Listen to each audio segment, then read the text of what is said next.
Sama kayak minggu lalu atau beberapa waktu yang lalu saya naik Eka.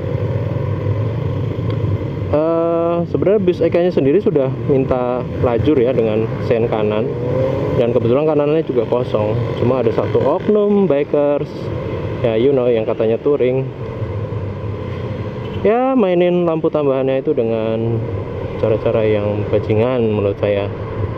Sengaja nyorot ke pengendara bis dan bikin silau beneran.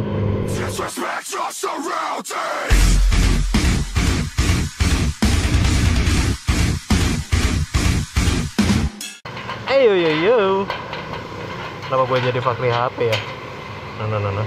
Halo, what's up YouTube? Selamat datang di channel alufimoto.com. Yeay, akhirnya di Jogja lagi.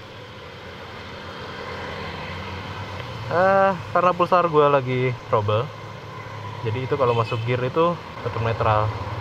Dan sekarang pakai vario lagi, vario nyoka.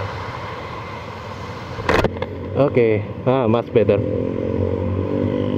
Lala maestro. So kali ini kita akan jemput nyonya buat nyetak undangan. Undangan apa? Ya tunggu ya, nanti bulan depan. Yuhu. So kali ini kita akan ngomongin tentang lampu-lampu bajingan yang sering dipakai orang-orang, baik itu orang sipil maupun orang yang katanya doyan touring. Yang pertama adalah lampu hazard yang dinyalakan tidak pada tempatnya ya, atau tidak pada saat yang tepat. Sebenarnya kalau lampu hazard sendiri itu kan namanya juga hazard ya, atau bahaya.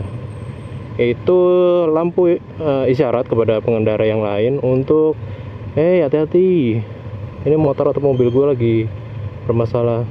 Cuma kayaknya fitur hazard itu cuma ada di Moge ya, sama motor Kimco kalau nggak salah ada tombol hazardnya. Dan itu kalau untuk lampu hazard harus dinyalakan saat keadaan motor berhenti, bukan saat jalan. Jadi kalau selama ini ada di persimpangan kayak gini nih ngidupin lampu hazard, sebenarnya itu nggak tepat sih. Kemudian ada yang bilang juga kalau pas hujan mendingan ngidupin lampu hazard.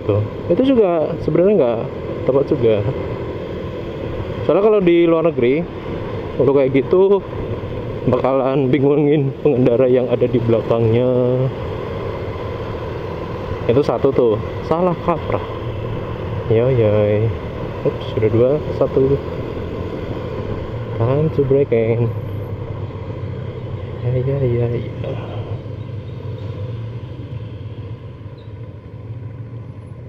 So kalau tadi ngomongin tentang hazard sudah, yang kedua yang sering sebenarnya ada fiturnya di setiap motor, tapi nggak sering dipakai, yaitu lampu sein. Paling nyebelin adalah kalau pas ngelewatin persimpangan itu ada motor dari kiri atau dari kanan langsung belok ke kiri atau kanan. Biasanya ke kiri sih. Itu kan goblok banget ya. Seharusnya kan yang lagi diem itu harusnya memberikan kesempatan bagi yang jalan. Tapi ini enggak, bro. Ya itu langsung terobos saja. Yang penting yakin, insya Allah alangan hilang kabeh.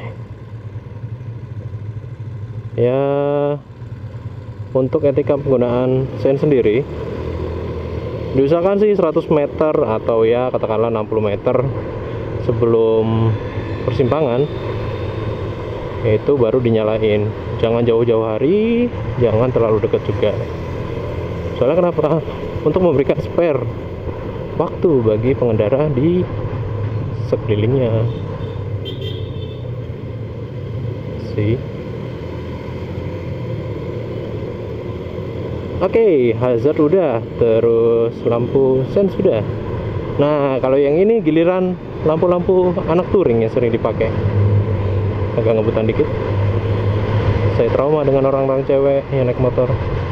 Orang yang sering-sering touring, biasanya tuh ada kan aksesoris di itu namanya lampu flip flop lah, atau apa ya, lampu touring itu loh, yang nyalanya bergantian kiri kiri kiri, kanan kanan kanan, kiri kanan kiri kanan.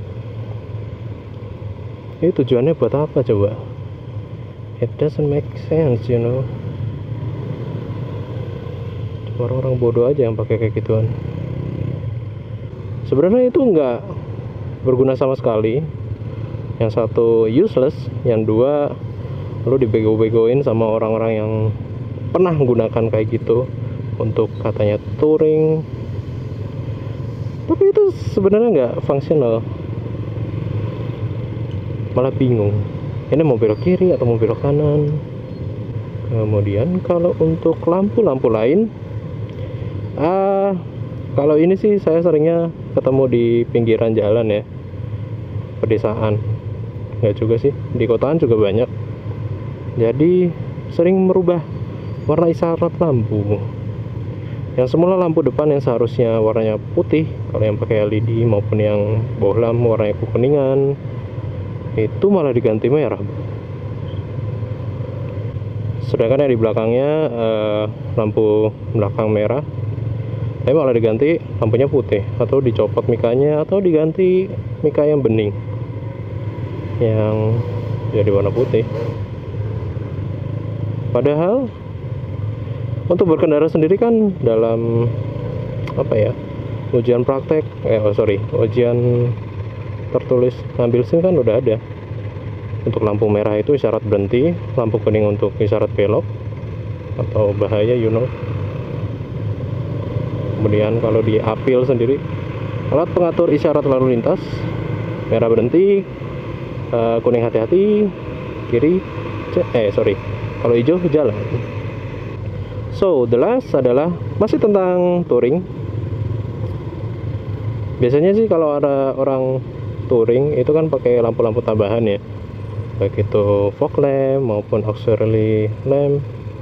Jadi kalau di luar negeri, saya bukannya ngebandingin antara Indonesia sama di luar negeri ya, cuma normalnya kalau di luar negeri itu lebih lebih make sense kalau berlalu lintas. Sedangkan kalau di sini ya, karena ada pepatah duit gua, ngapain lu cerewet. Ya gara-gara itu deh jadinya macam-macam aja aksesoris yang nempel di motor. Yang terakhir adalah lampu tambahan yang sebenarnya nggak perlu sih. Soalnya kenapa? Pabrikan motor di Indonesia itu sudah meriset motornya sebelum dirilis untuk disesuaikan seluruh keadaan yang ada di jalanan Indonesia, baik hujan, berawan, berkabut. Kalau misalnya ada yang kurang, berarti itu salahkan pada penglihatan mata Anda. Jadi banyak-banyaklah makan vitamin A seperti wortel dan lain-lain supaya matanya lebih jernih, kemudian pikiran jadi lebih cerdas. Gak perlu lah nambah-nambah fog lamp, apalagi yang ditaruh sini, nyorot ke lampu ke pengendara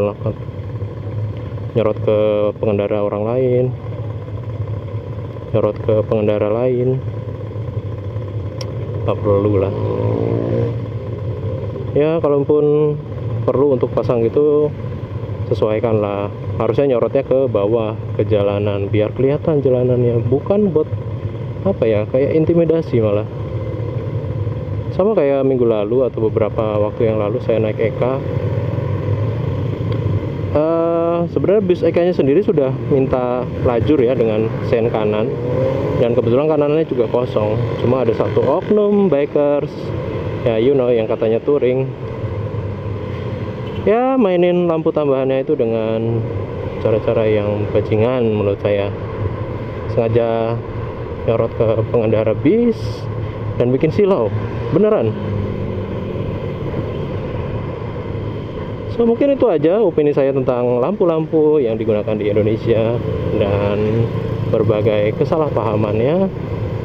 Jangan lupa untuk subscribe, like, and share. Dan kalau lo punya opini lain, boleh lo komen di bawah ini.